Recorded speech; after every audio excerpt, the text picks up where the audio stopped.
உதவி என்று நீ கேட்டால் என் உயிரையும் தருவேன். ஆனால் வரி என்று நீ கேட்டால் ஒரு மணி நெல் கூட தர முடியாது என்று மறுத்தவன். ஆங்கிலேயரின் பீரங்கி குண்டுகளுக்கும் துப்பாக்கி தோட்டாக்களுக்கும் பயப்படாமல் ஓராண்டல்ல ஈராண்டல்ல 15 ஆண்டுகளாக இடைவிடாத போர்களை சந்தித்த எனது வரலாறு ஒரு வீர வரலாறு. என்னை நேரடியாக வெல்ல முடியாது என்று தெரிந்து கொண்ட ஆங்கிலேயர்கள் சூழ்ச்சி செய்து என்னை கைது செய்தனர்.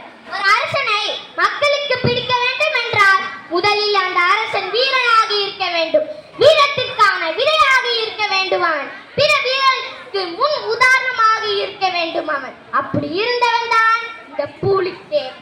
விடுதலை போராட்டத்தில் முதல் விதையாக என் உயிரை இட்டேன். அவ்வாறு பெற்ற சுதந்திரத்தை பேணி காத்து வரும்